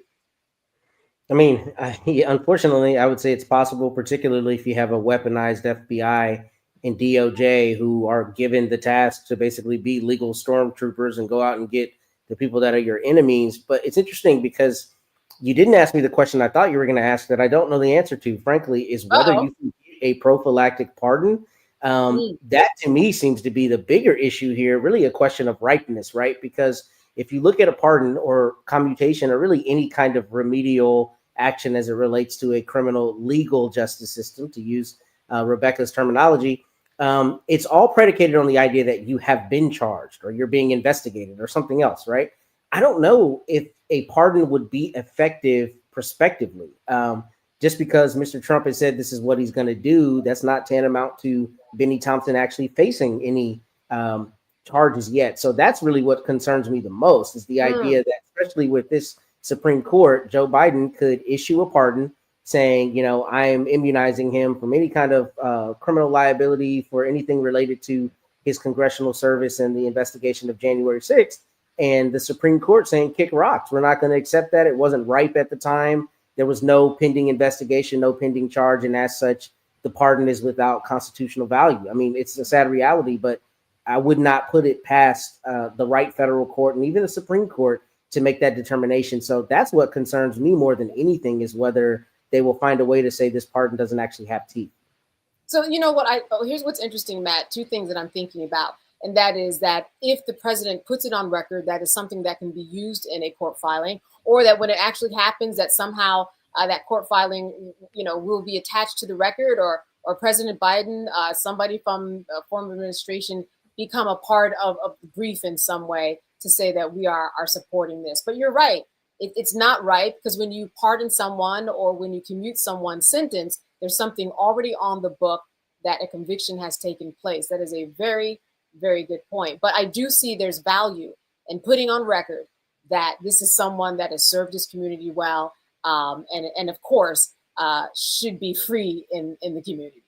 Candace, the only time we've seen it, oh, sorry. No, go ahead, please, Rebecca. I was going to say the only time we've seen this actually work was like on Scandal. We've only seen this happen. Right. Where you can have that preemptive pardon. Because Matt's right. Like, it gets us into some really gray and weird legal theory. It's kind of weird. I don't think there's precedence for something like that. Yeah. Well, because, you know, there's not precedent for something like President-elect Donald Trump in terms of doing something like this. But Matt, what were you going to say in response? Well, I was just going to say that what concerns me especially is the idea that, you know, I think the guardrails that we think used to be there, or that we used to think were there, and that is just people actually doing what has customarily been done in terms of honoring tradition and honoring, quote, the rule of law. We know that that has all gone by the wayside, right? Because now we're in this weird bizarro world where it's whatever we want it to be now at this time, if we want it to be that. Who cares what it was before?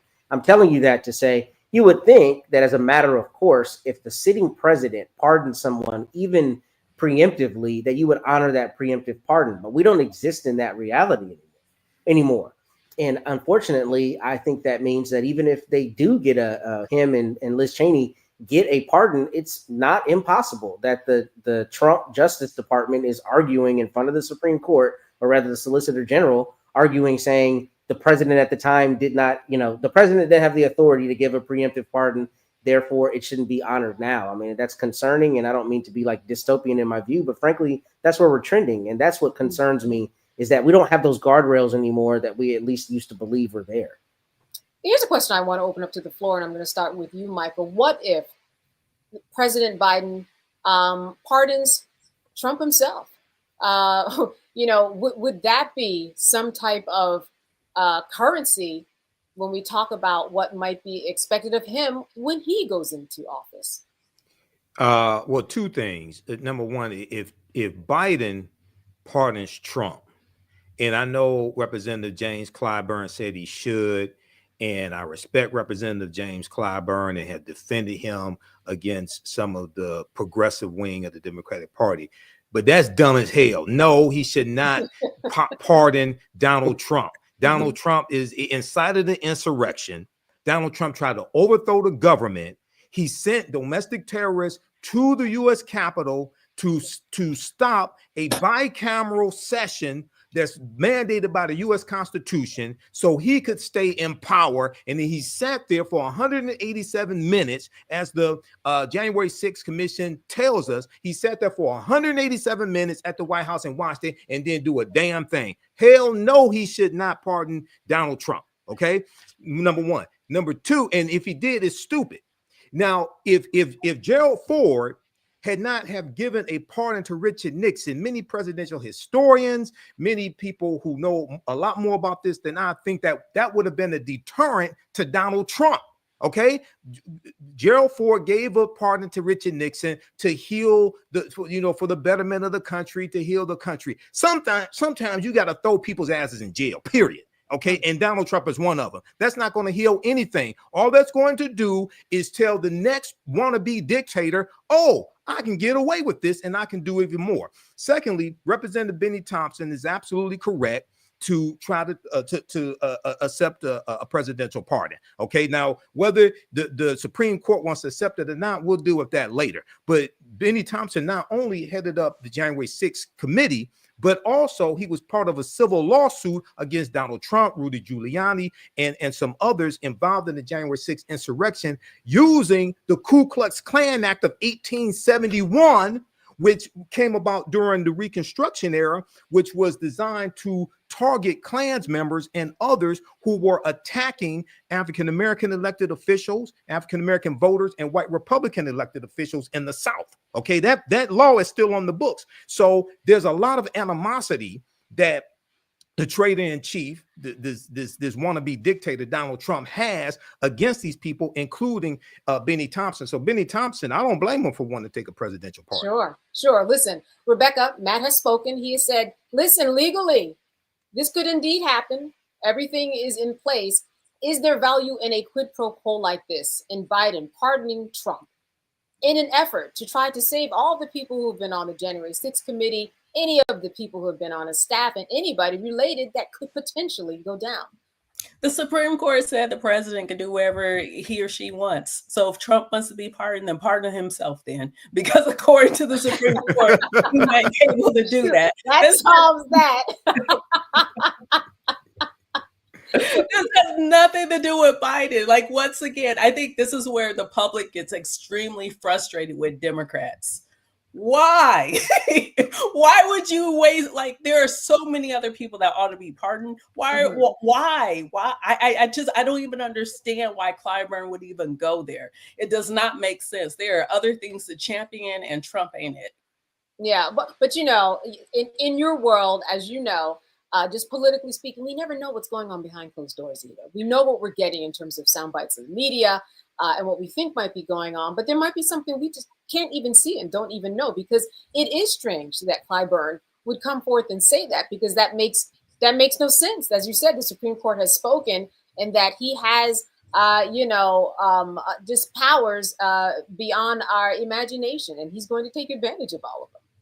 You know, I will say there are some people in Washington who are scared. What happened? What does it look like in a second Trump administration where there are no guardrails? There is no sense of normalcy, especially with the potential head of DOJ having access to all those DOJ files. There are a lot of people in Washington in power who got a foul. So yeah, we're going to see some strange things and some strange bedfellows, and seeing some strange advocates of some very strange things in the next few weeks. Matt, are you Camp Rebecca? It doesn't matter. Trump's going to do what he wants to do because the highest court in the nation has already spoken on his behalf.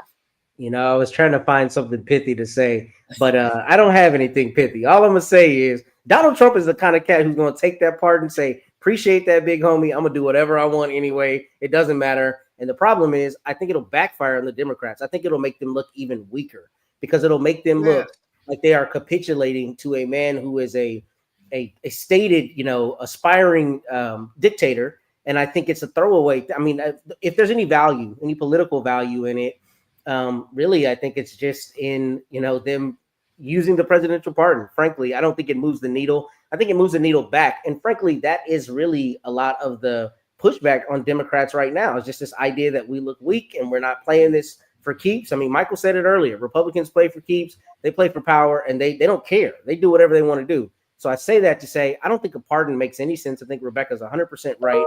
And I also don't think it advances the Democrats' cause in any way. It just makes them look weak. It almost looks like we're giving, this Pyrrhic victory to a dictator who's going to take it anyway. So I don't see why we would ever do that. I don't think it makes any sense to do that. I think giving Benny Thompson one in advance makes sense. But I do have the concerns I've already stated about legally how that might play out. Right. All right. The final answer. Is it even right? That's something we have to look for, and certainly going to be finding out before January 20th whether or not that is even feasible. All right. Stay with us. We will be back after the break. You're watching Roland Martin Unfiltered here on the Black Star Network. Now streaming on the Black Star Network.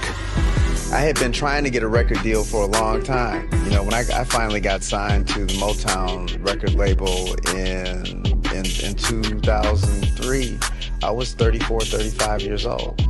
And up until that time, I had been trying to get record deals the traditional way. You know, you record your demo, you record your music, and you send it, you know, to the record labels, or maybe somebody, a friend of a friend, knows somebody that works for, you know, the record label.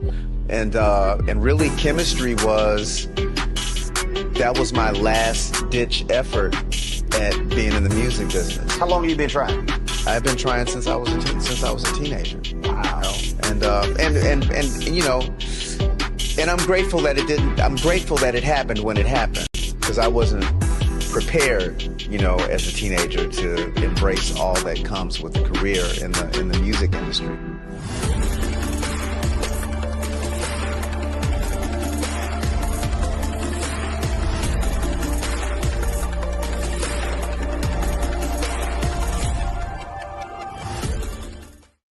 What's up, y'all? Look, Fanbase is more than a platform. It's a movement to empower creators, offering a unique opportunity for everyday people to invest in Black-owned tech, infrastructure, and help shape the future of social media. Investing in technology is essential for creating long-term wealth and influence in the digital age. The Black community must not only consume tech, we must own it. Discover how equity crowdfunding can serve as a powerful tool for funding Black businesses, allowing entrepreneurs to raise capital directly through their community through the Jobs Act.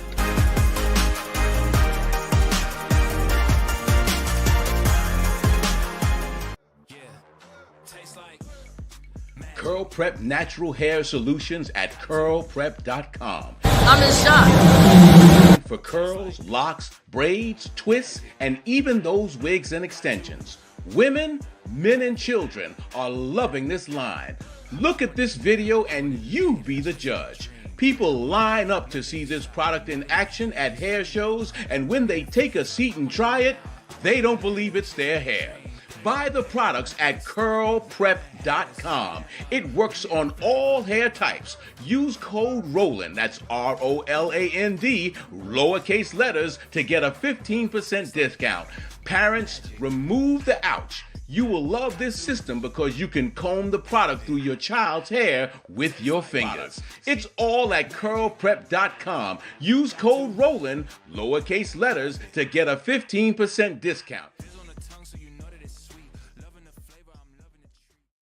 I'm Russell L. Honoré, Lieutenant General, United States Army, retired, and you're watching Roland Martin Unfiltered.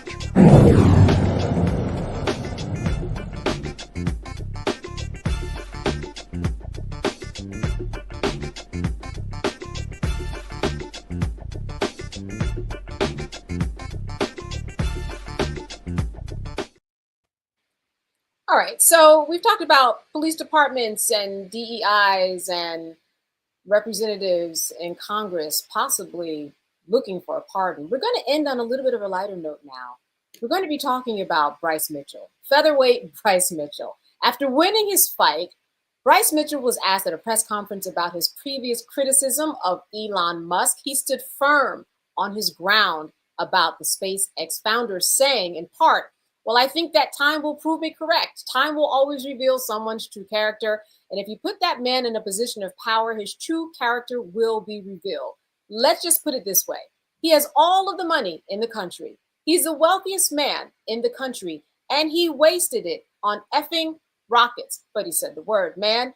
Think about it, dude. He could actually help people with that money, but he doesn't give a shit about you. He's got all the money in the world to help you. It'd be a penny to him, and you would never have to work again.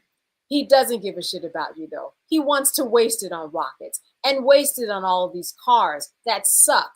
Time will reveal the character of that man, and the more he gets under the spotlight, you can't fake it forever. His character will be revealed, and you mark my words, it will be seen that he is a rat bastard. You know, if I had all that money, I would like to think that I would help people more than he does. Michael, you know, I think he's speaking a lot of what people are thinking, looking at Elon Musk right now, spending so much time with Trump, finding his way into these positions of power that he probably will get.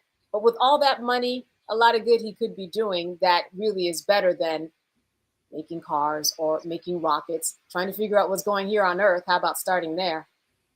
Well, Elon Musk, by way of South Africa, by way of white Afrikaners, okay, Elon Musk, we know, is a white supremacist. And also, when not only that, but the policies that Elon Musk is going to push for are going to hurt many of the very white people who voted for Donald Trump because he thought he was their last hope.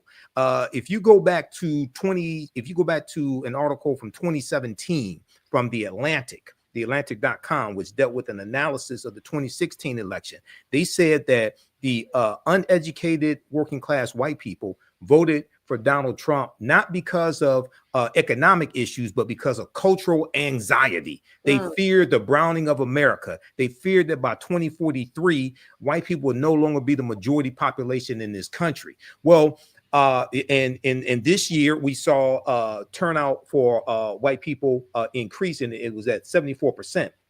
Turnout of white people registered to vote, 74%. So the cuts that Elon Musk and the brown supremacists, Vivek Ramaswamy, don't want to put in place, they want to cut $2 trillion from federal spending. Okay, it's going to hurt a lot of white people, cutting Medicaid, Medicare, cutting Social Security, things of this nature. But at the same time, want to give tax cuts, extend the Trump tax cuts, and give more tax cuts to the wealthy. So Bryce Mitchell is absolutely correct. And I can't stress this enough. I mean, I hear, African Americans say, we've been voting for Democrats for decades, haven't gotten anything, things like this. You haven't done a proper analysis of what has happened. And one of the biggest problems is that we go through a four years of progress and then get 8 years of backlash. Go through 8 years of progress, get 8 years of backlash, okay, and don't understand how to protect gains that have been made and stop these threats when they rise up, because they're going to continue to happen. Yeah, Rebecca, it's funny listening to Bryce Mitchell. It's a language that I think a lot of people appreciate and understand. It's not sugar-coated. It's to the point. Yes, this is the man that said gravity does not exist. That's for another time. But what he said here, I think relates, and a lot of people can relate to. I mean, unfortunately, with the gravity thing, I was actually going to mention that. I think that's the state of our education system in this country. When people can say that and I actually believe it, and not understanding just the basic things a 5-year-old understands. But it's an indictment against our education system. Look, I'm not against anybody firing off at reject Lex Luthor. Elon Musk is a menace. So, I mean, it's really, I appreciate us ending on a light note, because we've been talking about white supremacy, right, and what's going to happen over the next 4 years. So it's always great to end on a higher note, especially in our turn up hour. Get those like buttons up. I noticed we're still haven't hit 1,000 yet. Exactly. And you know what? You make a really good point, and that is that it's the culture that we live in. We've given mediums platforms for people to speak and say anything. And we're in a culture where if it's out there and being said on our handheld, you've got an audience that's going to believe you about gravity, believe you about Elon Musk, believe you about anything, because it's just kind of the equalizer, social media and the way that we deal with media at this point. Absolutely. All right. So Michael, what do you think about his words? I'm sorry, Matt, what do you think about his words? Well, the first thing I want to say, Candace, is you are the consummate professional, because you enunciated every single letter in every one of them curse words, and I appreciate it. Appreciate it, Candace. See, that was my education that Rebecca was talking about. Commitment to excellence, my sister. But, I do think that his words are well taken. And I think, this is a thing that is emblematic of this insane rhetoric we have in this country, where capitalism is so unfettered that people absorb and gravitate to a guy like Elon Musk because of their own aspirations to be an Elon Musk, rather than their appraisal of him as the problem that he is. And, you know, when we talk about hyper ultra wealth like that, I mean, that is a sickness, right? That's a sign of a diseased society where we're struggling, you know, literally. Brian, what was his name? Thompson was a murder, right? Mitchell. Because of healthcare system. Thompson, and you have people who are applauding that. And even though I don't personally think morally we should be applauding murder, I get the sentiment insofar as insurance companies and healthcare companies run roughshod over your average American, and people have very, very, very strong feelings about that. I say that to say that is emblematic of hyper wealth and the fact that in this country, somebody like Elon Musk, an individual, can own, you know, probably 100 times the GDP of small countries from around the world. That's an absurd notion if you think about it. So I think it's well stated to say, like, this guy's playing in space and we got people who are struggling to make it, you know, that's abhorrent. I think you can be wealthy without it being so hyper focused that other people are struggling in the way that they are. So I appreciate that somebody with his platform says that, irrespective of some of his comments about gravity. I like the idea that he feels a moral imperative to say that, because honestly, we need to hear that more from people who have that kind of bullhorn. When people have a bullhorn like that, I think they've got a moral duty to speak out about things that are righteous. And I think that is a righteous position.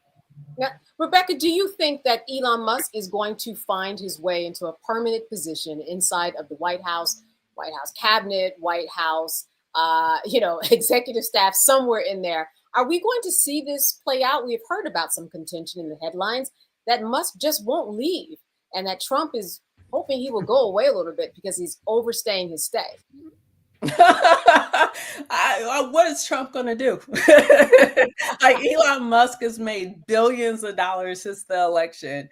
Trump has also promised to roll back certain regulations to really, what's he going to do? Trump, you have the world's richest man who has unfettered power. He has Starlink. He has all these other things. He has no bid contracts with the Department of Defense, not just in the United States, but with different securities all across different governmental securities all across the globe. Who's going to stop him? And that's the problem. Unfortunately, the genie's out of the bottle. There's nothing that Trump could do to stop Elon Musk at this point. Yeah. So listen, as we close, I just want to mention something that Matt Manning mentioned maybe once, twice, perhaps 3 times, and that is his federal case. I'm going to give you a minute, brother, to talk a little bit about your win today. Can you just walk us through in the last, 60 seconds that we have, this win in federal court, which we, the reason why I want to do this is because in the context of what we know about the justice system and the courts and who's arguing for people in the name of the righteous, you were someone who went and won. What were you arguing, my friend? Well, thank you for the platform. Obviously, I'm bragging a little bit, but I'm really very pleased with the outcome. But basically, the crux of it is I got appointed to represent an 83-year-old woman who was arrested at a commissioner's court meeting, which is in Texas, a commissioner's court is like your county council. So, the body that would decide whether they're going to put stop signs on your roads, that kind of stuff. She got arrested after submitting a petition. The current county judge did not like that petition. It didn't go with his political ideas. And he basically threatened her, said, hey, if you keep talking, I'm going to hold you in contempt.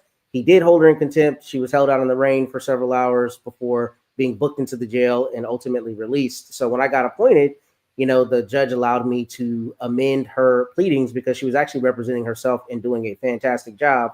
I amended her pleadings. We won at the district court and we went up to the 5th Circuit. And the reason this is such a momentous win, besides being my first time arguing at the 5th Circuit, is because the law that we argued has been on the books since 1876, I believe, but it's never been litigated ever in the history of the state of Texas.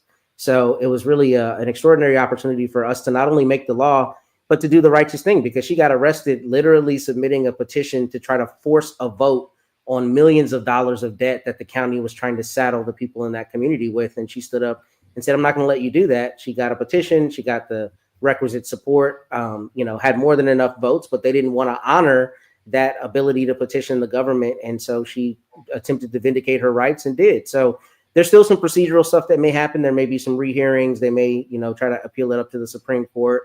But this is a very big win for us because, a lot of times judges have unchecked power, and it's really a good thing to say, look, at least in some instances, the court's going to do the right thing, and they're going to not allow you to run roughshod over the people's rights. So that's why we're so very pleased by the outcome.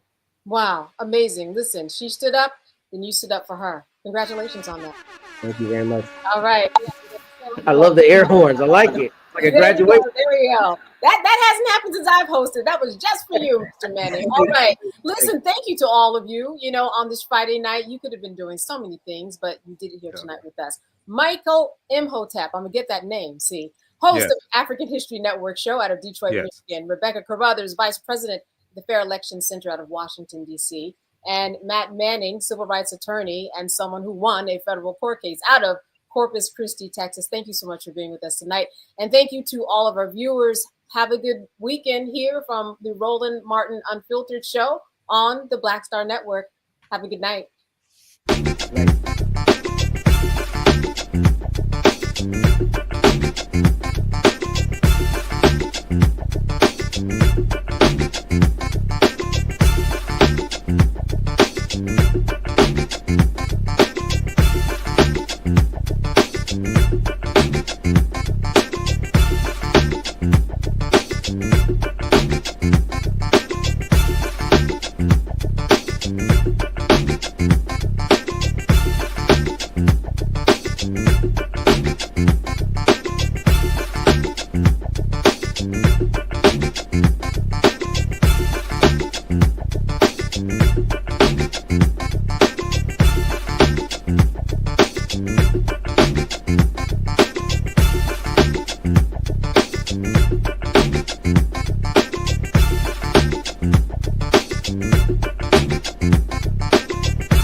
Folks, Black Star Network is here. Hold no punches. I'm real revolutionary right now. Support this man, Black Media. He makes sure that our stories are told. Thank you for being the voice of Black America, Roland. Stay black. I love y'all. All momentum we have now, we have to keep this going. The video looks phenomenal. See, there's a difference between Black Star Network and Black-owned media and something like CNN. You can't be Black-owned media and be scared. It's time to be smart. Bring your eyeballs home. You dig?